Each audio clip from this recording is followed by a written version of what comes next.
Olá pessoal, tudo bem? Eu me chamo José Jailton Júnior, sou professor da Universidade Federal do Pará e o nosso tema de hoje é sobre criptomoedas, né? O que são as criptomoedas? São moedas digitais que não existem fisicamente, ou seja, não tem cédulas como o dólar, euro e o real. O objetivo das criptomoedas é permitir operações financeiras sem a utilização de uma instituição, que normalmente são os bancos que nós utilizamos. E hoje nós temos várias criptomoedas no mercado. A mais famosa, né, o Bitcoin, não é a única, nós temos outras criptomoedas como o Litecoin, por exemplo, assim como nós também temos outras criptomoedas. Né? Vamos falar aqui um pouquinho do Bitcoin, que é a mais famosa de todas. Foi criada em 2008 e uma curiosidade é que de fato ninguém sabe quem criou o Bitcoin. Satoshi Nakamoto, que é o criador do Bitcoin, na verdade é um pseudônimo e ninguém sabe a verdadeira identidade. Muito já se especulou de fato quem é Satoshi Nakamoto, mas até hoje não se sabe, não se foi comprovado. E o Bitcoin, como foi criado lá em 2008, valia pouco e ao longo dos anos tem tido uma valorização no mercado devido à lei da oferta e da procura. Então hoje um Bitcoin está valendo 44 mil reais. E aí você deve estar pensando, poxa, eu não tenho esse dinheiro para investir em Bitcoin. Na verdade, você não precisa comprar um Bitcoin, você pode comprar parte fracionada do Bitcoin. Por exemplo, 10 centavos de Bitcoin equivale aí a 4 mil reais. Um centavo de Bitcoin equivale aí a 444 reais. Ou você pode comprar até mesmo um milésimo de Bitcoin que vale aí 44 reais. Então quem quiser investir em Bitcoin pode comprar a parte fracionada. Né? Tradicionalmente, como são feitas as operações financeiras? Digamos que o João quer transmitir para mandar dinheiro para o Zezinho. Então, normalmente ele utiliza um banco, né? Vai e deposita dinheiro no banco e o Zé vai lá e saca o dinheiro no banco. E o Bitcoin quer quebrar esse paradigma, ele quer descentralizar, quer dar liberdade às pessoas. E por isso que as criptomoedas, o Bitcoin, permite que um dinheiro seja enviado diretamente para outra pessoa sem a necessidade de utilizar as instituições financeiras. Né? Então, como é feita a transmissão no Bitcoin? Né? Como nós dissemos, o Bitcoin ele é uma moeda digital. Então, as suas operações acontecem na rede. Nós temos aí servidores espalhados na rede que são os responsáveis por realizar as operações financeiras. Esses servidores, na verdade, são chamados de mineradores. Os mineradores são os responsáveis por validar as operações financeiras. São os mineradores que impedem que uma pessoa que não tem Bitcoin tente transmitir, né, transferir Bitcoin para outra pessoa. E os mineradores, eles armazenam o histórico de todas as operações feitas com Bitcoin. E um detalhe importante é que esse histórico ele está armazenado em todos os mineradores da rede.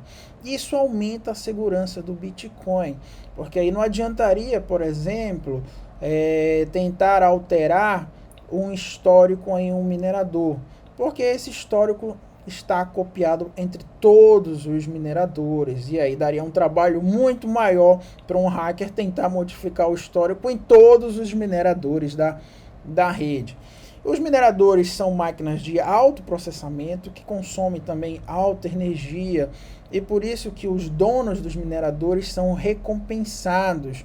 Os mineradores criam novos bitcoins para os donos dos mineradores. E a criação do Bitcoin ela vai acontecer até atingir o limite de 21 milhões de bitcoins. Quando atingir esse limite, vai ser parado de criar novos bitcoins.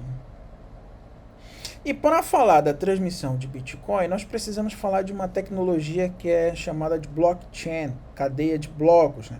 Porque a transmissão ela é feita em conjunto de blocos, ou seja, uma série de blocos é transmitidos entre os mineradores. E para aumentar a segurança também, cada bloco possui um código único, que é o hash. Nenhum outro bloco tem um código igual ao outro. Isso é um identificador único e exclusivo. Sendo que um bloco conhece o código do outro. E por que isso? Para aumentar a segurança. De que maneira? Vamos tentar entender aqui basicamente como é o funcionamento de um blockchain, né? A transmissão entre os mineradores são através de blocos. Então vamos dizer que vamos ter aqui a transmissão do primeiro bloco. No bloco nós vamos ter o conteúdo, que vai ser a operação financeira. Digamos que vai ser de João para José, vai transmitir um Bitcoin. Esse conteúdo vai gerar um código, que é o hash. Esse que é o diferencial. O hash é criado a partir do conteúdo do bloco. Qualquer alteração no conteúdo gera um novo hash. Isso quer dizer que dois conteúdos não podem ter o mesmo hash, não podem ter o mesmo código. Se for feita alguma alteração, muda. Por exemplo, José tem acento.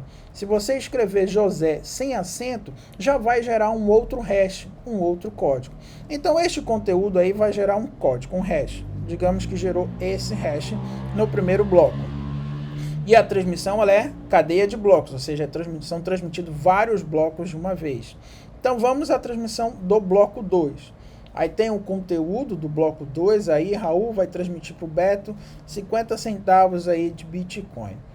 Agora, um detalhe aqui no bloco 2 vejam que o bloco 2 vai ter o hash, o código do bloco 1, para aumentar a segurança. E vai ter também o seu próprio hash, que é gerado a partir do conteúdo. O bloco 3... também vai ter lá o conteúdo. Paulo vai querer transmitir 10 centavos de Bitcoin.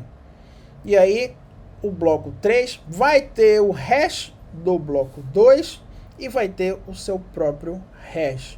Então, vejo aí que é uma cadeia de blocos que vai sendo transmitida. Esse hash é criado a partir do conteúdo do próprio bloco. E o hash sempre carrega o hash do bloco anterior. Claro, com exceção do primeiro bloco, que não tem um hash anterior.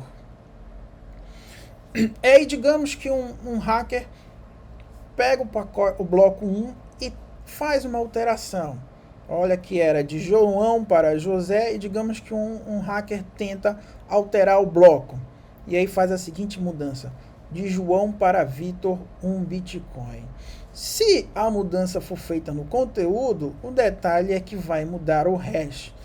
E o bloco 2 carrega o hash do bloco 1 e aí os hashes vão ficar diferentes.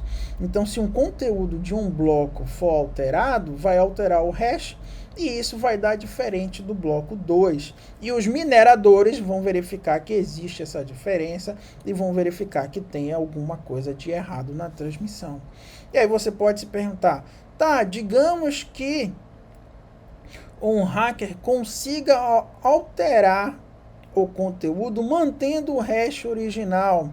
Os mineradores do mesmo jeito perceberiam que o código, o conteúdo não está compatível com aquele código e a operação não seria validada.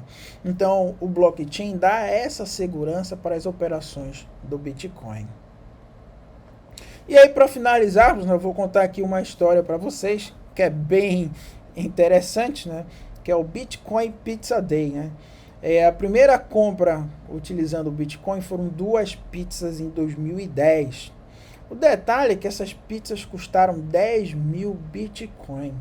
Só que em 2010, 10 mil Bitcoins valia apenas 30 dólares. E hoje, em 2020, 10 mil Bitcoins equivale aí a 77 milhões de dólares. Ou 430 milhões de reais. Então deve ter alguém se lamentando até hoje de não ter guardado esses 10 mil Bitcoins, que hoje estaria aí milionário, né? Milionário. Alguém deve estar se lamentando bastante hoje aí. Então essa curiosidade aí dessa história do Bitcoin, que é bem famosa aí. Quem tinha Bitcoin no começo e não acreditou que um dia fosse valer muito, hoje deve estar se lamentando de ter vendido, né, os seus Bitcoins. Então é isso, pessoal. Eu espero que vocês tenham gostado e até o nosso próximo vídeo aí. Um grande abraço a todos.